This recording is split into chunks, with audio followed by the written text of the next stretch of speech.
Live from New Delhi, you're watching DD India News Hour, India's voice to the world.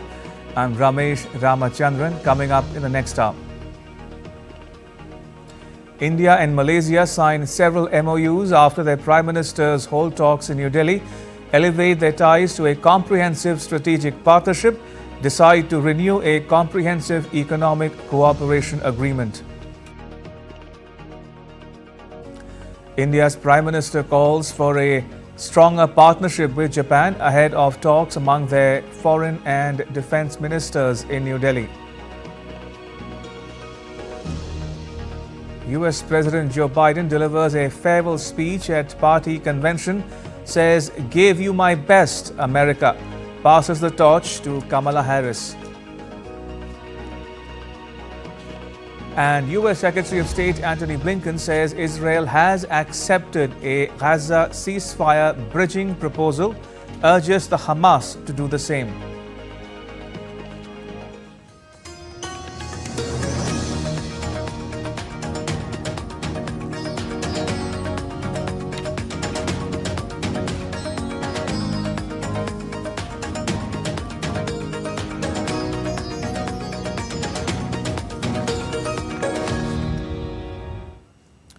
India and Malaysia strengthened their bilateral ties by signing multiple memoranda of understanding at Hyderabad House in New Delhi on Tuesday. The signing ceremony was attended by India's Prime Minister Narendra Modi and Malaysia's Prime Minister Anwar Ibrahim, who also held a joint press meeting afterwards. The agreements covered various areas including worker employment, traditional medicine, digital technology and cultural exchanges. Prime Minister Modi hailed Malaysia as an important partner in the Indo-Pacific region and assured complete support for Malaysia's ASEAN presidency in 2025. Indo-Pacific क्षेत्र में Malaysia Bharat का अहम partner है। Bharat ASEAN centrality को प्राथमिकता देता है। हम सहमत हैं कि भारत और आसियान के बीच एफटीए की समीक्षा को समयबद्ध तरीके से पूरा करना चाहिए। 2025 में मलेशिया की सफल आसियान अध्यक्षता के लिए भारत पूरा समर्थन देगा। हम अंतर्राष्ट्रीय कानूनों के अनुरूप फ्रीडम ऑफ नेविगेशन और ओवरफ्लाइट के लिए प्रतिबद्ध है और सभी विवादों के शांतिपूर्वक हल का पक्ष रखते हैं। Prime Minister Modi said that India and Malaysia should increase cooperation in semiconductors, fintech, defense industries, AI and quantum technology. Semiconductor, fintech, रक्षा उद्योग, एआई और क्वांटम में हमें आपसी सहयोग बढ़ाना चाहिए। हमने भारत और मलेशिया के बीच कॉम्प्रिहेंसिव इकोनॉमिक कोऑपरेशन एग्रीमेंट के रिव्यू में गति लाने पर बल दिया है। डिजिटल टेक्नोलॉजी में सहयोग के लिए डिजिटल काउंसिल की स्थापना करने का और स्टार्टअप अलायंस बनाने का निर्णय लिया है। भारत के यूपीआई और मलेशिया के पे नेट को जोड़ने के लिए भी काम किया जाएगा। आज सीईओ फोरम की मीटिंग से नई संभावनाएं सामने आई हैं। For his part, Malaysia's Prime Minister Anwar Ibrahim said that both countries will increase their cooperation in several fields, including digital investments and trade. We have agreed to enhance further and make it a comprehensive strategic partnership. Yes, Malaysia and India, from the days of Jawaharlal Nehru and Tunku Abdul Rahman, has established good relations. But we realize under our generation that this must be further strengthened in a multitude of areas.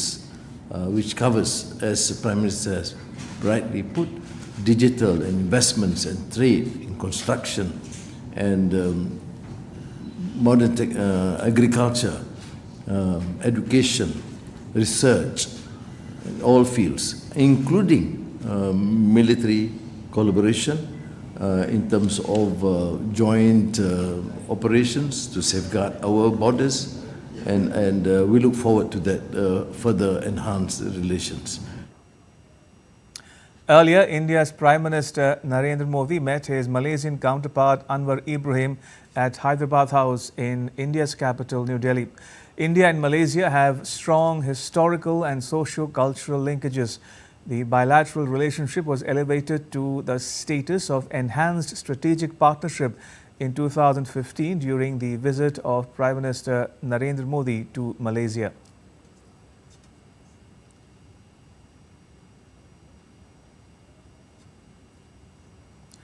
The two leaders held bilateral meetings to discuss further engagement across various domains of partnership and explored new areas of collaboration. Discussions between the two leaders were held to further deepen the engagement across various domains of partnership between India and Malaysia. Later in the day, the Malaysian Prime Minister will call on India's President Draupadi Murmu. Mr. Ibrahim is visiting India at the invitation of Prime Minister Modi. Prime Minister Ibrahim was accorded a ceremonial welcome at India's presidential palace, the Rashtrapati Bhavan. This is the first visit of Prime Minister Ibrahim to India as Malaysia's Prime Minister. The visit will give a boost to India-Malaysia enhanced strategic partnership. Malaysia is a key pillar of India's Act East policy and a valued partner in the region. Prime Minister Anwar Ibrahim arrived in India on Monday on a 3-day state visit.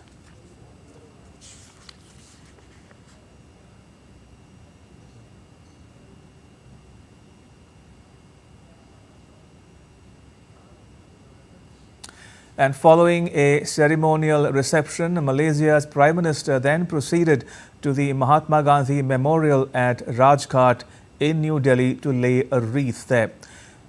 The Prime Minister Ibrahim also signed the visitors' book at Rajghat.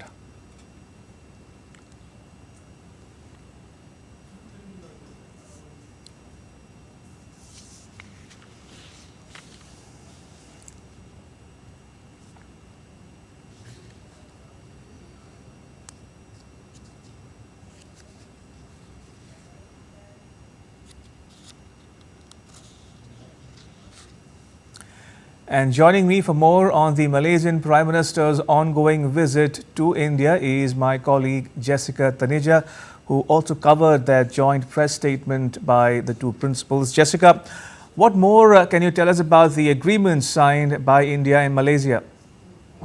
Well, spread across various sectors, as you pointed out earlier in the report, be it defense or technology, much help required for Malaysia's PayNet and the integration with UPI, the Indian payment gateway that has been, of course, very popular, not just in Malaysia, but many other countries, including a lot of countries in the global south as well. But with Malaysia particularly has been an important partner for India, especially for its Look East policy, of course, which now has become Act East policy in the last 1 decade. And Malaysia, of course, security partner as well. And you heard from the Malaysian Prime Minister, Ramesh, there was a brief moment where it took a little while where both the Prime Ministers arrived, but when they did, it was quite a display of brotherhood among the two. There were quite a few moments where the Malaysian Prime Minister went ahead and said that this is possibly the kind of brotherhood that the two countries should be moving forward with, whether it comes to collaboration, semiconductors, artificial intelligence, quantum tech, Ayurveda, or even construction projects, and even investment from Malaysia to India, which the Prime Minister Narendra Modi himself pointed out, has been up to $4 billion. And the bilateral trade between the two, totaling roughly around $25 billion, which is likely to increase further with the MOUs, as you mentioned, have been signed across various sectors today. Of course, then elevating it to enhanced comprehensive strategic partnership. That also gives a bit more heft to the relationship, given the kind of common interest that both countries have, especially when it comes to security and also the larger Indo-Pacific region. Jessica, we've spoken about the MOU signed towards the end of those delegation level talks. We've also spoken about bilateral ties between the two countries. Why don't you also talk a bit, if you will, about the regional and global context of the ties, especially between India and Malaysia, given that both countries are members of the ASEAN. They're also key partners in the Indo-Pacific region. So how would you characterize India-Malaysia ties going forward as well? Well, with what we saw at the ceremonial reception and the exchanges and of course the press readouts from both the Prime Ministers, it did seem like there were many deliberations made to strengthen this relationship further. Now, if you'd recall, it was already a comprehensive economic cooperation agreement that was in place between the both of them, and especially ASEAN. Malaysia is the ASEAN chair in 2025. So again, a very important move, and India has been putting its focus on a neighborhood first policy, and especially to enhance its trade with the ASEAN countries, and Malaysia is the central pillar to it. So of course the relationship moving forward, at least when it comes to the trade ties, Malaysia seems to be moving in the same direction as India, and also let's not forget the defense cooperation and the security cooperation, and the kind of threats, the territorial sovereignty and the other kind of threats that Malaysia at this point as a claimant faces in the South China Sea and as well as in the Indo-Pacific. So of course in the next few years, with the kind of investments we're expecting, and not just in the sectors I mentioned, but also crucially in non-renewable energy sector. Now the main imports from Malaysia so far in the last few decades have been palm oil and electronics. And from India, time to time, India has been able to extend help to Malaysia. If you'd recall, when there was a crisis of basmati rice, India had been able to provide that to Malaysia in a very timely manner, and the Malaysian Prime Minister had thanked Prime Minister Modi back then for that immediate relief. So these exchanges keep happening between the two countries, but this visit particularly focused on how to take this forward and what all can be renewed. Let's also not forget, Ramesh, Prime Minister Modi also pointed out that they are looking at renewing the FTA between India and ASEAN. That was crucial. So if that does sort of pick up momentum in the future, this would be India really moving ahead with its plan when it comes to strengthening ties with ASEAN nation, and especially bilateral trade, and also trying to make sure that the trade balance is maintained and the deficit certainly is covered up. Jessica, thank you very much. Jessica Taneja reporting there from New Delhi. India's External Affairs Minister S. Jaishankar called on Malaysia's Prime Minister Anwar Ibrahim during his ongoing visit to India. In a post on social media platform X, Minister Jaishankar appreciated Prime Minister Ibrahim's guidance in advancing the India-Malaysia partnership. Next year, India and Malaysia will enter the second decade of enhanced strategic partnership. The Malaysian Prime Minister's visit has paved the way for strengthening of ties between the two nations.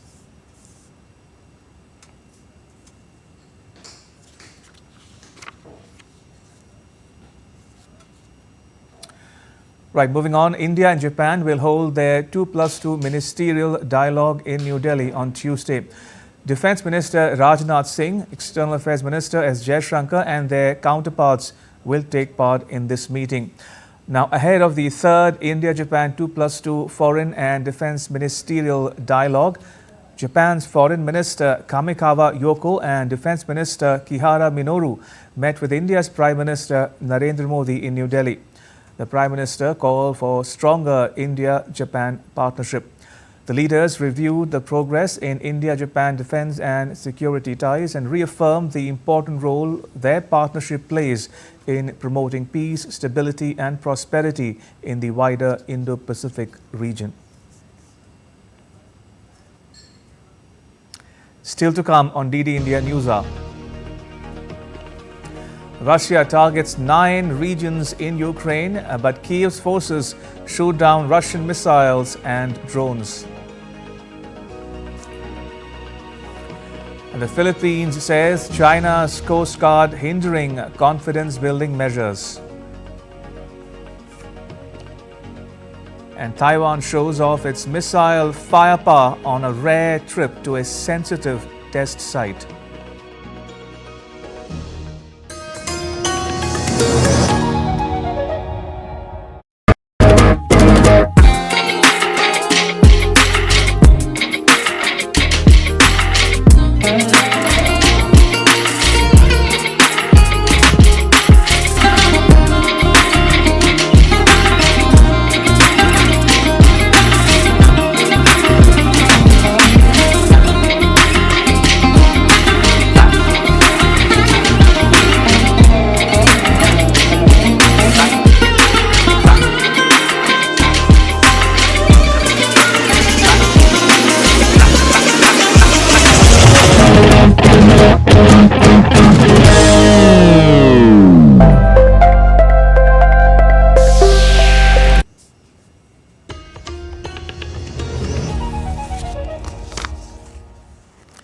You're watching DD India News Hour. I'm Ramesh Ramachandran.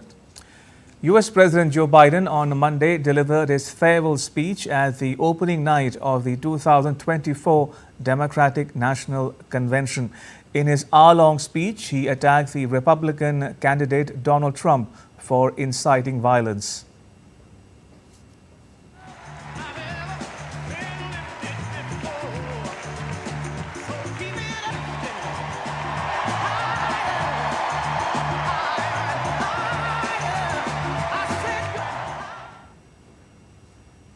Donald Trump promised infrastructure week, every week for 4 years, and he never built a damn thing.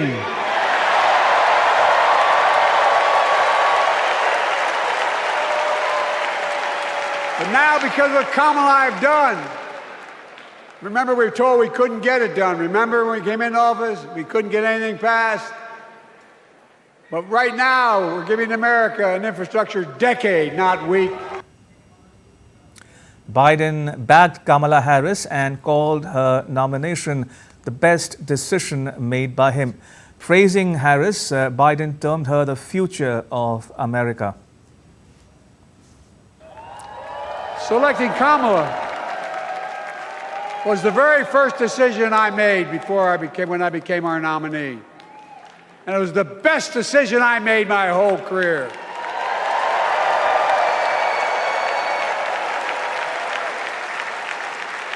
We've not only gotten to know each other, we've become close friends. She's tough, she's experienced, and she has enormous integrity, enormous integrity. Her story represents the best American story. And like many of our best presidents, she was also vice president. That's a joke.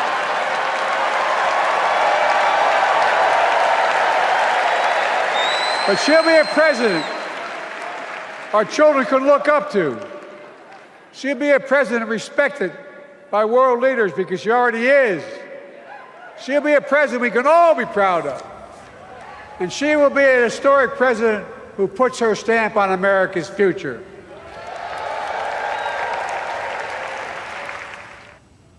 In an emotional address amidst a standing ovation by his party colleagues gathered from all corners of the country, Joe Biden passed the torch to his deputy Kamala Harris and said that Trump will see power of a woman. I love my country more, and we need to preserve our democracy. In 2024, we need you to vote. We need you to keep the Senate. We need you to win back the House of Representatives. And above all, we need you to beat Donald Trump.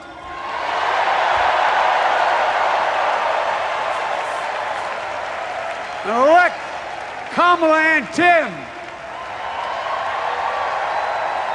President and Vice President of the United States of America. Now, the first day of the Democratic National Convention featured a surprise appearance by Vice President Kamala Harris. She says that November election will allow people to come together and move forward with optimism, hope, and faith.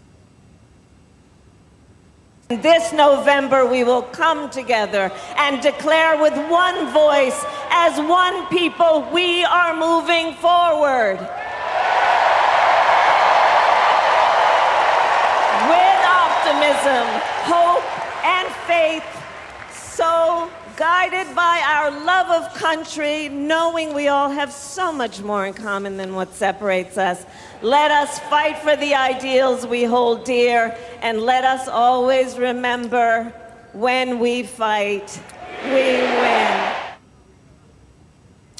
Ashley Biden, the daughter of U.S. President Joe Biden, lauded her father's enduring commitment to women's empowerment throughout his political career in a heartfelt speech delivered at the Democratic National Convention. Ashley affectionately referred to her father as the OG girl dad, expressing her conviction that Vice President Kamala Harris has the capability to triumph over the Republican presidential candidate Donald Trump in the elections to be held on the 5th of November. Joe Biden is the OG girl dad. He told me I could be anything and I could do anything. As a child, I would sit on the leather chair in his office doing my homework, and he would sit next to me doing his work, drafting the Violence Against Women Act.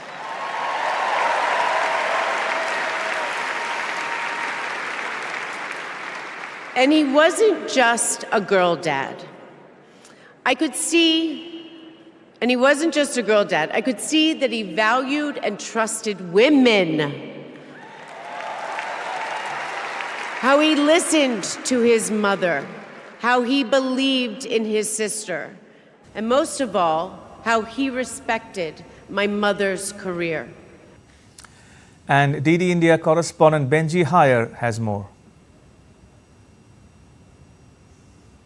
The overarching message from him was urging American voters to choose freedom and democracy in this year's election, as he passed on the torch to his Vice President Kamala Harris, who he praised continuously throughout the speech and embraced at the very end. In turn, Kamala Harris earlier in the night had thanked Joe Biden for his lifetime of service, but told the convention that the nation is moving forward with optimism and hope. And I think ultimately that is the split screen tone and theme of what we've seen in the past 24 hours. A recognition of Joe Biden's accomplishments, yes, but a coalescing now around Kamala Harris as the nominee. Joe Biden, was met with these cheers repeatedly from the Democrats attending, but I think each of those cheers relief as much as reverence, enthusiasm for a political future without him. Still time, though, for those jibes, those attacks at Donald Trump.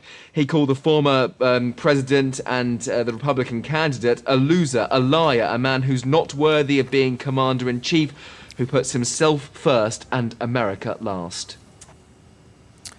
Right, moving on, U.S. Secretary of State Antony Blinken has intensified efforts to secure a hostage deal on Monday, urging Hamas to support the latest U.S. proposal, which could potentially end the Gaza conflict. Blinken arrived in Egypt on Tuesday for further peace talks. During his 9th visit to the region since the conflict began, Blinken announced that Israeli Prime Minister Benjamin Netanyahu had agreed to the Washington-backed bridging proposal, which is designed to overcome remaining obstacles and pave the way for a ceasefire agreement in Gaza. In a very constructive meeting with Prime Minister Netanyahu, he confirmed to me that Israel accepts the bridging proposal, that he supports it. It's now incumbent on Hamas to do the same. And then the parties, with the help of the mediators, the United States, Egypt, and Qatar, have to come together and complete the process of reaching clear understandings about how they'll implement the commitments. Israel's Prime Minister's office on Tuesday confirmed that the bodies of 6 hostages from the Khan Yunis area of Gaza have been retrieved. The bodies of hostages were found overnight in southern Gaza. The families of the deceased have been informed. The Hostages Families Forum, an organization that represents most hostage families, called on the government to seal the hostage deal with Hamas.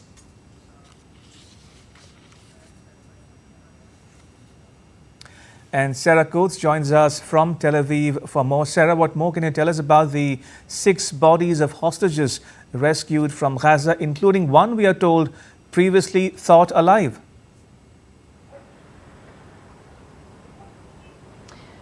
Hello there, Ramesh. Well, this was an operation carried out in the early hours of the morning in joint cooperation with the Shin Bet and also the IDF. Now, this was announced earlier this morning. Certainly horrendous news for the families of these people, really highlighting the urgency of getting this ceasefire deal done. And this, of course, is why the US Secretary of State Antony Blinken is here in the region. Yet another crisis tour. He has just touched down in Cairo. He'll be meeting the Egyptian president, also the foreign minister, before then moving on to Doha, one of the key mediators there, to meet Qatar's emir. Now, certainly, once again, this is really seen as a last chance to potentially get this deal done. We have been hearing, actually, from Hamas spokesperson Osama Hamdan speaking out from Beirut that the head of Hamas, Yahya Sinwar, is actively involved in these negotiations, with him saying that there are tools and mechanisms in place for Sinwar to actually be able to communicate with these negotiators, given that many believe he is very deep inside this labyrinth of tunnels in Gaza, which is where these bodies were retrieved from Khan Yunis. So certainly horrible news for the families of these people, and this is why we're just seeing almost daily demonstrations of these family members really trying to get this deal done, calling on the Prime Minister Benjamin Netanyahu and his negotiating team basically not to come back without a deal this time. Now, that said, Sarah, what more can you tell us about the situation or escalation in Israel's north? Right now, Ramesh, firefighters are trying to put out massive wildfires in Israel's north. This is after some 55 rockets were sent over from Lebanon into Israeli territory a little earlier today. We do understand, according to the military, there have been no injuries. A number of these missiles were actually intercepted by the Iron Dome missile defense system, others landing in open areas. Now, overnight, the Israeli military hit what it is calling a Hezbollah weapons storage facility in the Bekaa Valley. That is about 70 kilometers from the Israeli border, so fairly deep inside Lebanon. And according to Lebanese officials, around 8 people have been injured, 2 of those children. But right now, basically both sides are sticking within the rules of engagement, or saying that they are trying to target military sites. But it's certainly a very worrying situation, and this is another one of the reasons that the US Secretary of State Blinken is here, trying to get this ceasefire deal through, hoping that if in fact this does happen, that this could possibly prevent a wider scale conflict from breaking out in the region, because we do need to remember that both Hezbollah and Iran are threatening retaliation at Israel for the assassinations of 2 senior leaders. As they say, watch this space. Sarah, thank you for now, but we'll keep coming back to you for more as we go along. Thank you. Appreciate it. That was Sarah Coates reporting from Tel Aviv. And in more news from the region, tensions between Israel and the Hezbollah continue to simmer, with a cycle of tit-for-tat strikes and counter-strikes fueling ongoing instability. Israel has released footage of its military targeting Hezbollah's military infrastructure across Lebanon, including a recent strike on an arms depot in the Bekaa Valley. Multiple weapons storage sites were also hit in the same area. Israel also reported neutralizing a Hezbollah operative responsible for rocket and missile operations in southern Lebanon, and conducting airstrikes against another Hezbollah cell in Taib. From one conflict to another, in an overnight retaliatory attack by Russia, 9 regions in the center, north and southern part of Ukraine were targeted. Ukraine's forces on Tuesday shot down 3 missiles and 25 drones. Addressing a group of diplomats, Ukraine's President Volodymyr Zelensky highlighted his achievements in the recent battles. Ukrainian warriors continue the defensive operation in designated areas of the Kursk region. As of today, our forces control more than 1,250 square kilometers of enemy territory and 92 settlements. We continue to strengthen our positions, stabilize designated areas, and what is very important, replenish the exchange fund for Ukraine. Overall, this operation has become our largest investment in the process of liberating Ukrainian men and women from Russian captivity. We have already captured the largest number of Russian prisoners in a single operation, and this is a significant result, and this is one of our goals, and our actions continue. A video released by Russia's defense ministry showed the aftermath of destruction in the Kursk region. A number of Ukrainian military vehicles were found destroyed.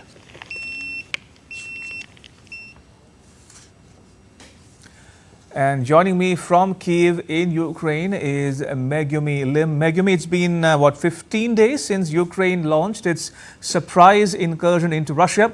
Now, what has Ukraine's President Zelensky been saying about Kiev's objectives there? That's right. It's been more than 2 weeks since Ukraine launched this incursion into Russia's Kursk region, and President Zelensky has been revealing more of Ukraine's objectives for launching this assault. On Sunday, for the first time, he clearly stated that one of the objectives was to create a buffer zone and to also degrade Moscow's military potential. Now, he claimed that since this incursion began, he claimed yesterday that the Russian border near Ukraine's Sumy region, which borders the Kursk region, has now largely been cleared of Russian soldiers, and the operation is ongoing. Now, President Zelensky has also been sending a bold message to Ukraine's Western partners. Yesterday, he said that Ukraine's incursion into Russia basically dismantled the idea that red lines exist. He called it a naive and illusory concept that has now crumbled, and he called the Kremlin's threats of retaliation, of escalation, a bluff. And indeed, we have not yet seen any major retaliation from the Russian side, at least not at the level in which we've seen Ukraine's Western partners voice concerns that things could escalate into. And so President Zelensky again yesterday urged Ukraine's Western partners to lift more restrictions on the use of Western supplied weapons to be able to use them against military targets deeper inside Russia. At the same time, Megumi, Ukraine's forces are on the defensive elsewhere. Now, Russia's forces are also closing in on a key city in Ukraine's east. What more can you tell us? That's right. Russian forces are rapidly advancing in Ukraine's eastern front towards the city of Pokrovsk. This is a very important city for the Ukrainian army. It is the main defensive stronghold for them, and Russian forces have been trying to capture this city, and indeed Russian forces are closing in. Authorities in the city are urging residents to leave. They're saying that residents have no more than 2 weeks to leave the area. So far, about 53,000 people remain, including 4,000 children. Now, it is looking like it is a matter of time before this important city may fall into Russian hands, and some military analysts have said that if this city falls, the whole front line could crumble. Now, we do not know if that would actually happen, but we do certainly know that it would help Russian forces get closer to their aim of capturing the entire Donetsk region. Megumi, thank you. Appreciate it. There was Megumi Lim reporting from Kiev. And still to come on DD India News Hour. Australia and Indonesia signed a treaty-level defense cooperation agreement that allows their militaries to operate from each other's countries. And India's President Draupadi Murmu presents the National Geoscience Awards 2023 in New Delhi.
You're watching DD India News Hour. I'm Ramesh Ramachandran.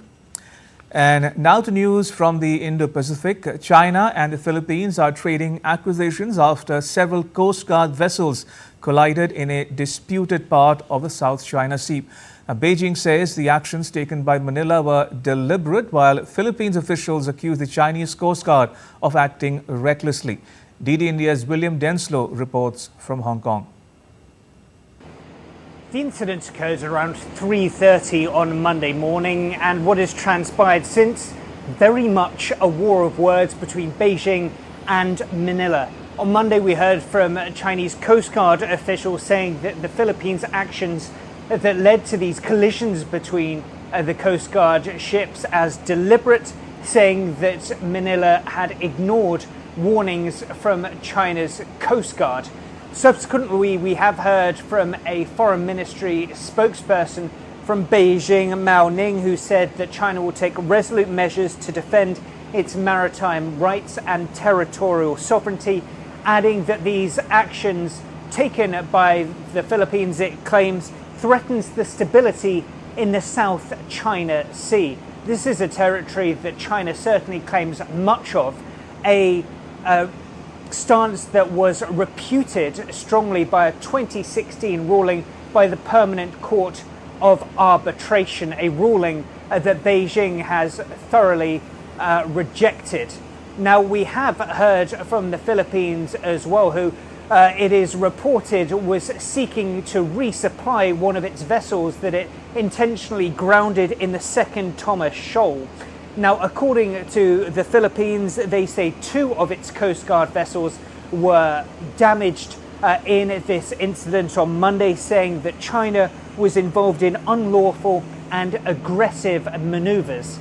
This is a point very much reiterated by the US State Department, commenting on this incident, with the US State Department saying that China had engaged in dangerous actions and reckless maneuvers. William Denslow in Hong Kong reporting for DD India. The Philippines says China's Coast Guard are not helping efforts to build confidence in the South China Sea. Philippines also urged China to refrain from aggressive actions and adhere to international law. The latest incident took place near the Sabina Shoal as the Philippines conducted a resupply mission to 2 islands it occupies in the Spratlys. China has challenged Manila's account and said the Philippine Coast Guard acted in an unprofessional and dangerous manner. Now, China claims sovereignty over almost the entire South China Sea, deploying an armada of Coast Guard vessels to protect its claimed territory. And in more news from the region, Taiwan showed off its missile firepower on Tuesday, launching a battery of surface-to-air missiles in front of reporters during a visit to a sensitive test site on a remote part of the island's southeastern coast. Now, Taiwan has complained of stepped-up Chinese military activity as Beijing seeks to assert its sovereignty claims, and Taipei has been strengthening its deterrence capabilities as well. At the Jiupeng base in Taiwan's Pingtung County, the military test-fired both US-made Patriot and Taiwan-made Sky-Bo III missiles into the skies as dawn broke, while a warship off the coast fired an RIM-66 Standard missile.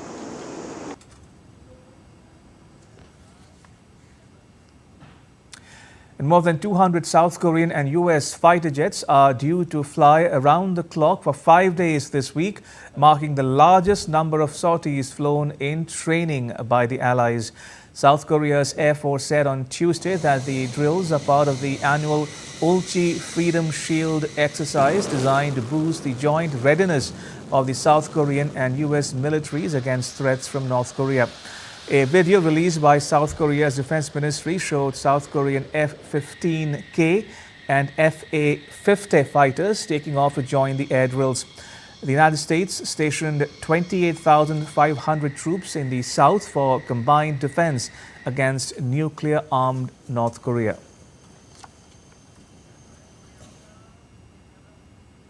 Australia and Indonesia signed a treaty-level defence cooperation agreement which allows Australian and Indonesian militaries to operate from each other's countries.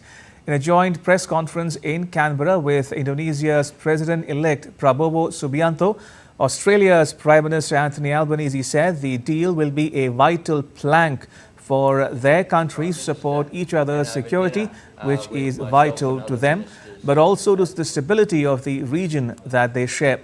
Australia has struck a number of defence deals in recent years, most notably the AUKUS military alliance with the US and Great Britain that has angered China. This historic treaty will bolster our strong defence cooperation by deepening dialogue, strengthening interoperability and enhancing practical arrangements. It will be a vital plank for our two countries to support each other's security, which is vital to both countries, but also to the stability of the region that we share. We have achieved good progress, great progress, may I say, in our defence cooperation agreements. We have ironed out some legalistic details, I think in a very good outcome. In news from India, the country's President Draupadi Murmu on Tuesday presented the National Geoscience Awards 2023 at Rashtrapati Bhavan. The President gave the awards in the presence of Minister for Coal and Mines G. Kishan Reddy and Minister of State for Coal and Mines Satish Chandra Dubey. The National Geosciences Award is one of the oldest and most prestigious national awards in the field of geoscience. Addressing the event, the President said that National Geoscience Award is one of the oldest and most prestigious national awards in this field. Mineral exploration, sustainable mineral development तथा basic और applied जियो sciences की श्रेणियों में एक प्रतिष्ठित पुरस्कार प्रदान किया जाना जियो साइंटिफिक रिसर्च की उन्नति का प्रमाण भी है। आप अपने कार्य से न केवल पृथ्वी के संसाधनों के बारे में हमारी समझ को समृद्ध करते हैं, बल्कि भावी जियो साइंटिस्ट के लिए भी मानक स्थापित करते हैं। मुझे विश्वास है कि आप इसी उत्साह के साथ इस क्षेत्र में अपना उपयोगी योगदान देते रहेंगे। India's top court, while hearing a suo motu plea on Tuesday in connection with the alleged rape and murder of a trainee doctor in Kolkata, set up a 10-member national task force to make recommendations on prevention of violence and safe working conditions for medical professionals. The court has also directed the national task force to submit an interim report within 3 weeks and the final report within 2 months. Terming the incident as horrific, India's top court came down heavily on the West Bengal government over delay in filing of a first information report in the matter. The Supreme Court also directed the CBI to file a status report by August the 22nd on the investigation into the rape and murder case. The court has urged protesting doctors to resume work, saying that their concern is being received with utmost importance. Meanwhile, India's Ministry of Health and Family Welfare wrote a letter to the heads of the central government hospitals and institutes, including the All India Institute of Medical Sciences, to enhance security measures across all government healthcare facilities. In response to the escalating global Mpox outbreak, the Indian government has increased security measures at airports, ports and borders with Bangladesh and Pakistan, instructing authorities to closely screen international travellers for symptoms of the virus. Now, this enhanced vigilance aims to bolster India's defences against the spread of Mpox as worldwide cases continue to surge. And now take a look at what else is making news in India. On Tuesday, India's Minister of State for Personnel, Public Grievances and Pensions, Jitendra Singh, wrote to the chairperson of the Union Public Service Commission requesting the cancellation of the lateral entry advertisement following the directions given by Prime Minister Narendra Modi. Thailand's ambassador to India, Patarat Hongtong, toured Assam state in the country's northeast. She visited the ancient Maidam, famously referred to as the Pyramids of Assam, located near Sivasagar town, which also holds the prestigious title of UNESCO World Heritage Site. And still to come on DD India News Hour. India's Prime Minister Narendra Modi interacts with the country's athletes who will take part in Paralympics.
Welcome to Jaipur.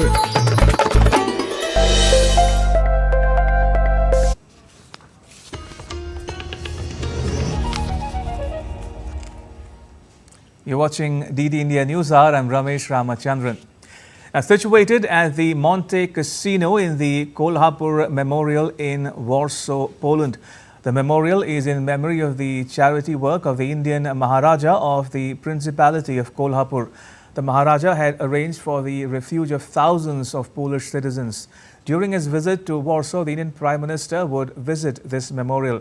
The event would also see Indians dressed in Maharashtrian attire along with Polish citizens to mark the bond between the two nations. Vishal Badisto reports. This is the Kolhapur Memorial in Warsaw.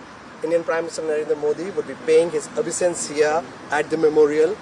Andrei Jan Kendinsky, the oldest survivor of the Second World War, who was provided refuge at the Valivade in Kolhapur by the Maharaja of Kolhapur, along with 5,000 Polish citizens, would be accompanying Prime Minister Narendra Modi.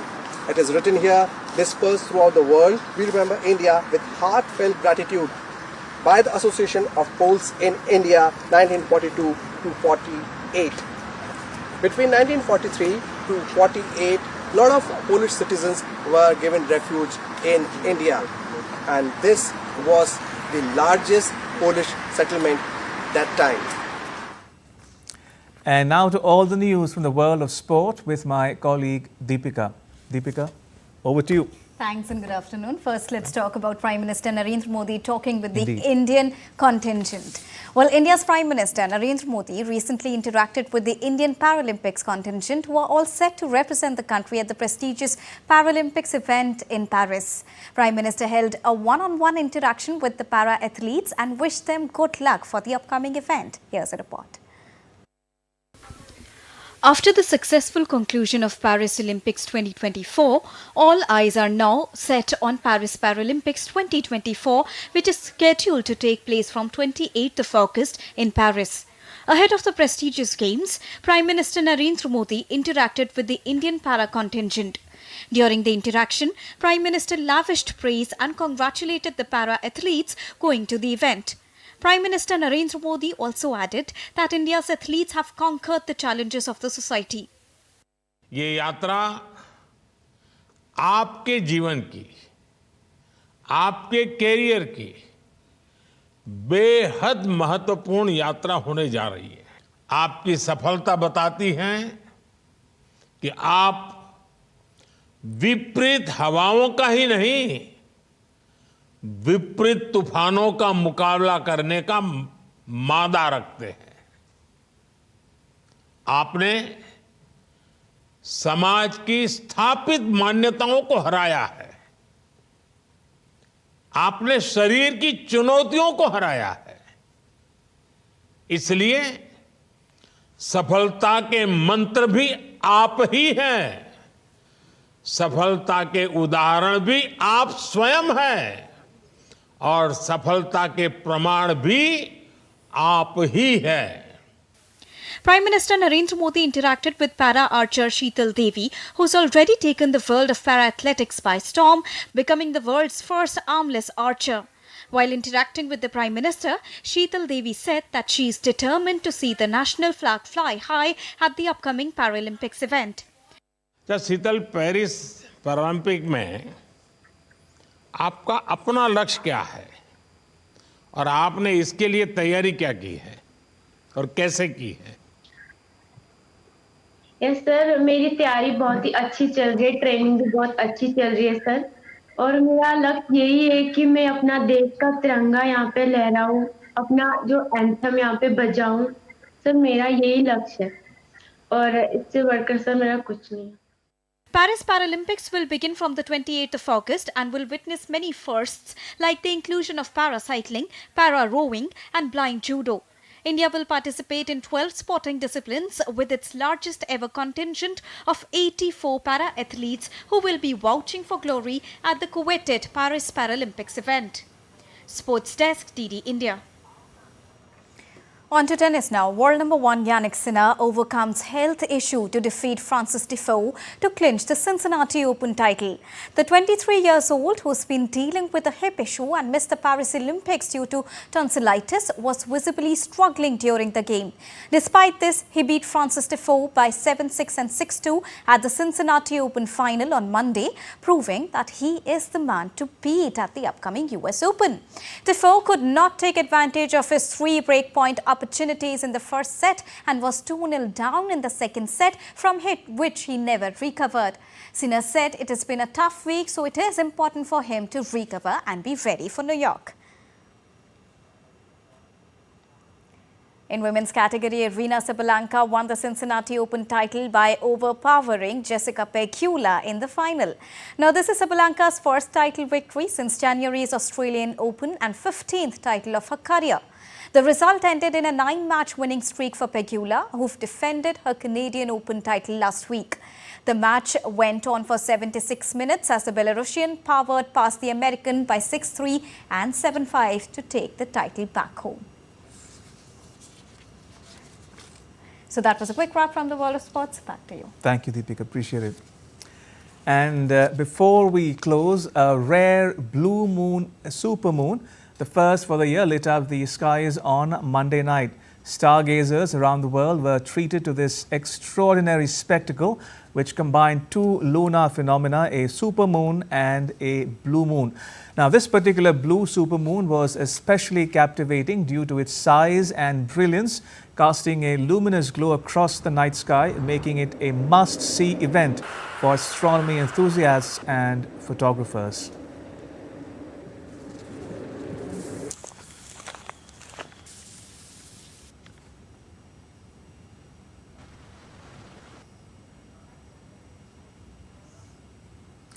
And with that, it's a wrap on this edition of DD India News Hour. You can get all the latest news and updates on the DD India mobile app. It's available on Android and iOS platforms. You can scan the QR code on the screen to download it. And let us know your thoughts on the news of the day. You can connect with us on Facebook, X and Instagram.